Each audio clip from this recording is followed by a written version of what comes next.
Hi everyone, this is the LEGO Dreamzzz Cooper's Flying Controller Mini Build Polybag set. It's a set with 53 pieces, and it says here to watch the series online, although it is not clear if and when Dreamzzz will get its third season. Stay tuned for that. On the back of the polybag, as usual, there's a coupon for Legoland. Alright, let's open the bag and see what's inside. Here are the parts included in the set. This is the minifigure, and we'll put him together in a bit. And here are the other parts, mostly in red, and these are new parts for 2025. They look very interesting in transparent blue. And here's a closer look, just because I know a lot of you are interested in new LEGO parts specifically. So yeah, this is pretty cool. It looks like it has clips on both sides. So that's its primary form of connection to other LEGO pieces and elements. Very nice piece, and I hope you got it in other colors as well. Alright, now it's time to put everything together without the instructions.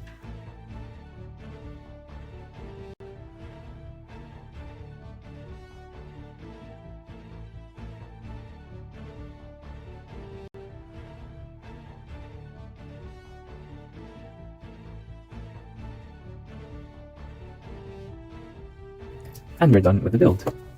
In this set we got one minifigure named Cooper, and he is very detailed in terms of his printing. It's very, very nice to see. No side printing, but the printing at the front and the back is very, very well done, and way more than I would expect for a polybag, that's for sure. I really like the silver. Look at how it reacts when the light shines on it.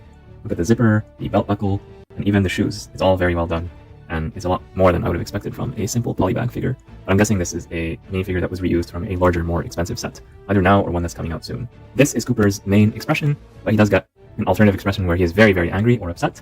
And this does not look that much like Cooper to me. It looks like some generic character. But I guess that could be a good thing. If Dreamzzz goes bankrupt or defunct, then you could use this face for some other character in your LEGO city, and no one is ever going to know. So there's some pros and cons to that. And the cap is dual molded between the light yellow for the hair, as well as red for the cap itself. And this is also a very nice piece to get. So all in all, it's a good figure. I don't know why he's wearing these glasses. Maybe it's part of some video game, but you can always invent a reason. You don't need an official reason from LEGO. You can always just imagine things, and that's how LEGO used to be in the good old days. In terms of side builds, you got this thing right here that looks like some kind of walking device or maybe robot. Not quite sure exactly what this is. Perhaps it's some kind of game object. And you have to adjust these legs to make it even, which is easier said than done because there's actually 4 of them. So it's actually very easy to balance it on 3, but to balance it on all 4 and have it level, it's a little bit challenging. So that's a bit of fun right there. And it looks like this can be adjusted as well, although I'm not quite sure what this is for. Is this a catapult? Is this some other type of thing? Is this the front of it and this is the face? I have no idea.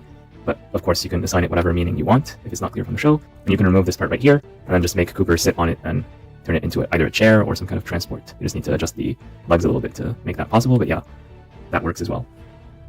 The main build is this non-functional game controller that still looks pretty nice. It has these handlebars here, which make me think that perhaps it's some kind of motorcycle or hover bike of some sort, but then there's no place to stand here or sit, so I don't see how Cooper would operate this unless they're literally hovering.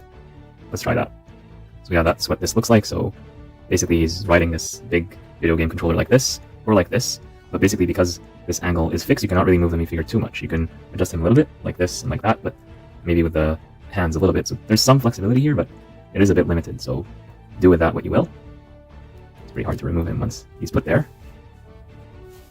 But yeah, for the thing itself, it has these directional buttons on this side, done in blue, this single button done here in red, or maybe it's a D-pad, although of course it does not actually move. Even if you've never gamed before, you'll instantly recognize what this is. The only thing that's not clear to me is these things right here. So are these meant to be smoke, like this thing is just zipping away really fast?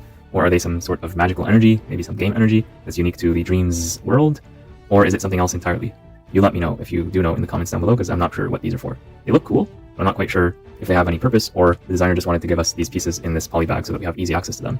And just because these pieces I think are very important for this polybag, here's what the minifigure looks like when holding one. It's a bit larger than a normal minifigure weapon, and I'm wondering if he can hold the balance of his own weight while holding such a heavy piece. So let's try that out. Looks like the answer is yes. So that's actually a pretty good look right there, holding this big piece. It's pretty funny actually. So you could maybe imagine minifigures holding these things as either giant pieces of candy, or maybe some balloon, or some energy, or maybe if this is green, you could think of it as a leaf.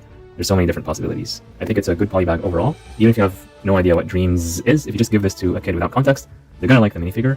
They're gonna like building this thing. It's a game controller. Everybody likes game controllers. This thing, I don't think most people are gonna care too much about this thing, but it's some nice parts. It doesn't add too much to the budget. And you get all of these things for the same price as a collectible minifigure, which is just one of these minifigures plus a small accessory. And yes, these minifigures are usually done better than just a generic minifigure found in a polybag. So you get the minifigure plus all this stuff for the same price as this, so I do think that the value is worth it, in my opinion. In terms of building experience without the instructions, there's not much to say here. This is trivial. This minifigure is obvious to build. And here, this thing is not super hard because you can see almost all the pieces from this vantage point. So you could pretty much build this without the instructions with very, very minimal effort.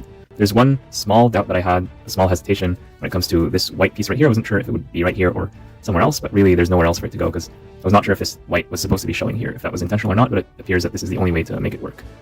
And there's a little bit of studs on the side construction just to add these pieces right here and the gamepad controllers, obviously. So a little bit of studs not on top, but nothing too crazy or difficult. So yeah, those are my thoughts on this set. What do you think? Let me know in the comments down below. Be sure to like and subscribe because more amazing videos are coming your way very soon. Thanks again, and I'll see you next time.